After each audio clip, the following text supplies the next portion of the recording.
il y a 8 problèmes.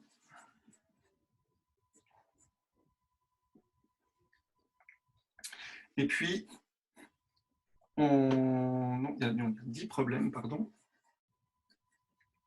Et puis, il y en a 8 qu'il doit résoudre, et puis 2 qu'il n'a pas besoin de résoudre. D'accord? Donc, ça fait en fait on doit faire des mots qui contiennent des R barrés. 8 R et puis 2 R barrés. D'accord? Et puis maintenant, le mot pour le C, on va le scinder en deux. On va scinder les 5 premiers problèmes. Et puis, il y a les 5 suivants.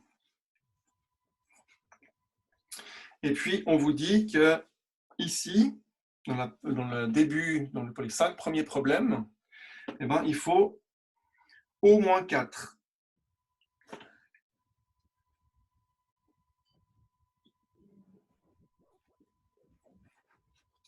Donc, on a au moins 4 R pour ici. Donc, en fait, ça rejoint un petit peu le problème qu'on a vu tout à l'heure, qui était celui avec les déplacements. On devait passer par le point P. D'accord? On avait scindé le mot en deux. Puis on regarde combien il y a de possibilités pour la première partie du mot, on regarde combien il y a de possibilités pour la deuxième partie du mot et on multiplie.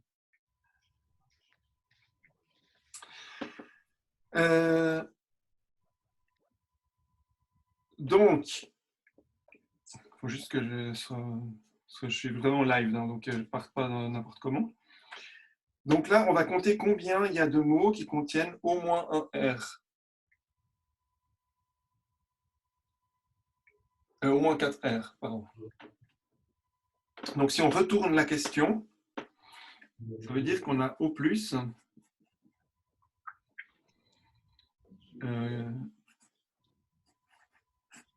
on a au plus un seul exercice qui n'est pas fait.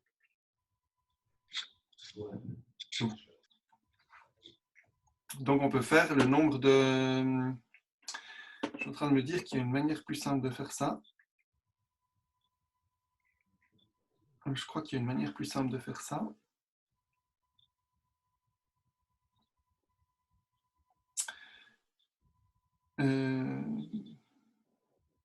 Bon, allons dans mon raisonnement et puis on verra.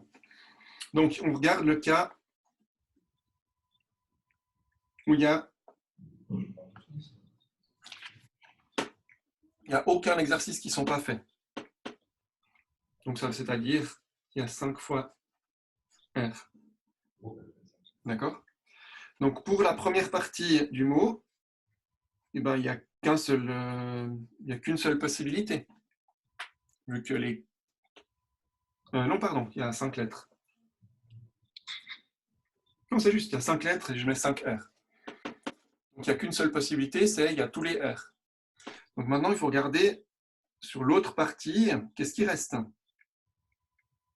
Donc si on a utilisé 5 R, il en restera combien? Il en restera 3 R et puis 2 R barrés. Donc ça revient à faire un mot de 5 lettres qui contient 3 R et 2 R barrés. Donc ça fait 5 factoriels. Et puis, on enlève les doublons pour les R et on enlève les doublons pour les R barrés. C'est clair pour tout le monde? Et puis maintenant, on regarde le cas où on a une seule réponse qu'on n'a pas prise dans les premières. Donc ça veut dire qu'on a répondu à 4 réponses. Donc voilà, on compte combien il y a de mots qu'on peut faire avec un R barré et 4 R. Alors c'est 5 factoriels divisé par 4 factoriels pour les doublons du haut R. Et puis de l'autre côté, qu'est-ce qu'il nous reste? Eh bien, on a utilisé 4 R, donc il va nous en rester 4. Et puis des R barrés, on en a utilisé 1, donc il va nous en rester 1. Donc, on refait la même chose, c'est 5 factoriel sur, on enlève les doublons du haut R, et puis ça fait comme ça. Et puis là, on a traité tous les cas. Soit on répond aux 5 questions, donc on a 5 R, soit on répond à 4 questions, et puis on a donc 4 R et 1 R barré. Donc il nous reste à additionner ça et ça.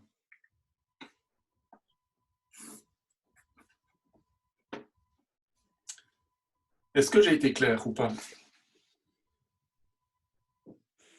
Ouais. Je suis pas convaincue, mais je re-regarderai la vidéo et puis... Ok. Je vous laisse reposer des questions sur le forum si jamais. Donc on fait vraiment 2 cas distincts. Hein. Au moins 4 R, c'est soit on a 4 R, soit on a 5 R.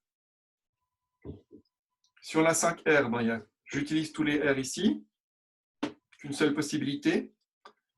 Puis après, je place les lettres qui me restent ici. Et puis si on a 4 R, ben, je regarde combien j'ai de possibilités. Je mets 5. C'est 5 factoriel sur 4 factoriel. Et puis ici, ben, j'ai de nouveau 5 possibilités. Pour poser les lettres qui me restent.